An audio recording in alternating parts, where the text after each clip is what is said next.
भूतिया कंगन। कहानी है सहारनपुर जिले के कछुआ शहर की। मालती के इकलौते बेटे धर्मेश की नई नई शादी हुई थी।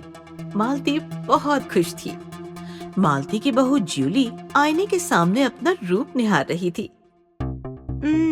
सब कुछ परफेक्ट है, बस हाथ खाली खाली है। कोई कंगन मिल जाती तो बात ही कुछ और होती। तभी मालती एक कंगन लेकर आई और ज्यूली को पहनाने लगी। मिल गया कंगन, सोने का खानदानी कंगन है। देखो तो कितना जच रहा है। कंगन तो बेहद खूबसूरत है, पर एक ही कंगन क्यों? दूसरा कहाँ है? ज्यूली की बात सुनकर मालती परेशान हो गई। अपने बेटे धर्मेश के पास जाकर कहने लगी, बहू दूसरा कंगन मांग रही है, क्या करे? उसे बोलो नहीं मिलेगा।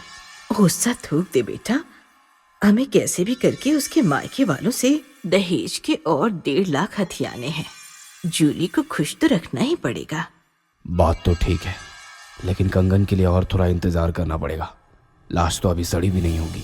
जूली धर्मेश के साथ सो तो गई, लेकिन रात भर उसे नींद ही नहीं आई। पूरे शरीर में भारीपन महसूस होता रहा। सोने के बाद बुरे सपने लगातार उसकी नींद खोलते रहे।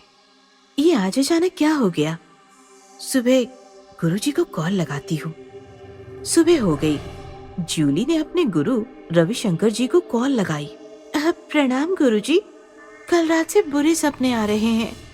भारीपन सा महसूस हो रहा है, नींद भी नहीं आ रही।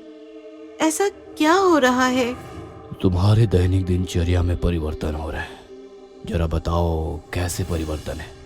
विशेषतः तुमने कुछ नया खाया पिया या फिर पहना तो नहीं? खाना पीना तो सब आपके ही मार्गदर्शन अनुसार है गुरुजी। बस सास का दिया हुआ एक कंगन पहन लिया है। हमारा अनुमान है वो कंगन ही तुम्हारी दशा का एकमात्र कारण है। उसे उतार दो और 2 दिन बाद हमें परिणामों से अवगत कराओ। गुरुजी ने कंगन उतारने की सलाह दे दी, लेकिन ज्यूली राजी नहीं थी। कंगन उतार दिया तो सास बुरा मान जाएंगी, और तो और वो दूसरा कंगन भी नहीं देंगी। ये कंगन हाथ में रहेगा तो दूसरा भी जल्द मिल जाएगा। रात होते ही धर्मेश सो गया, लेकिन ज्यूली के हालात बेहद खराब थे। रात के 12 बजे तक वो लेटी लेटी छत की ओर देखती रही। उसकी आंखें फटकर मोटी हो गई थीं। अचानक ज्यूली अपने बिस्तर से उठकर घर के पिछवाड़े आ गई। जमीन पर बैठ गई और नाखूनों से जमीन नोचने लगी। जमीन से मिट्टी हटती चली गई और ज्यूली के हाथ एक हाथ आया, जिस हाथ में सोने का वो दूसरा कंगन था। वो कंगन भी ज्यूली ने पहन लिया और बेडरूम में आकर धर्मेश के साथ सो गई। सुबह झाड़ू लगाते वक्त मालती की आंख में कचरा अटक गया, तो उसने रसोई में खड़ी ज्यूली को आवाज लगाई, बहू आंख में कचरा अटका है, जरा साफ तो कर दे।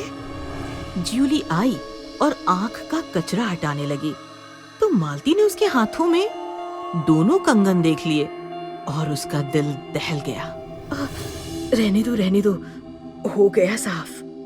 शाम को मालती धर्मेश के साथ बाबा चंगुलनाथ के मठ पहुंची। जैसे आपने कहा था वैसे ही किया था। सरला को मारकर उसके हाथ में एक कंगन छोड़ दिया था, फिर आज नई बहुरिया के हाथ में वो कंगन कैसे आया? प्रतिशोध लेना चाहती है। दिन प्रतिदिन शक्तियां बढ़ रही है। आज रात अंतिम संस्कार कर दो, नहीं तो विपदा आ जाएगी। रात के वक्त जूली गहरी नींद से सो रही थी और धर्मेश बेचैन लेटा था। जैसे ही 12 बजे धर्मेश मालती के साथ घर के पिछवाड़े आया और दोनों मिलकर मिट्टी हटाने लगे। थोड़ी देर बाद एक लाश निकली। लाश को देखकर दोनों दंग रह गए, क्योंकि लाश के हाथ में वही कंगन चमचमा रहा था। ये फिर से इसके हाथ में कैसे? सुबह तो ज्यूली के हाथ में मैंने देखा था। अचानक कोई जोर जोर से हंसने लगा। दोनों ने पीछे देखा तो दोनों की सांसें रुक गई। पीछे ज्यूली खड़ी थी। उसका रवैया बदल गया था। बाल हवा में बिखर रहे थे, मुंह से पानी टपक रहा था। पागल लड़की, चल चल अंदर चल। ऐसे ना धमकाओ धर्मेश बाबू, मैं आपकी पहली बीवी सरला हूँ। ज्यूली नहीं। ये सुनते ही मालती और धर्मेश के रोंगटे खड़े हो गए। क्या चाहती है तू? आखिर क्या चाहती है? बदला। मेरे माता पिता दहेज ना दे सके तो तुम दोनों ने मिलकर बेरहमी से मुझे दफना दिया। अब भुगतो मेरी बेरहमी का नतीजा। मालती और धर्मेश भागने लगे। सरला ने जोर जोर से हंसते हुए अपना सिर हिलाया तो मालती धर्मेश अपने आप पीछे पीछे सरकने लगे। ये क्या हो रहा है माँ? हम तो भाग ही नहीं पा रहे।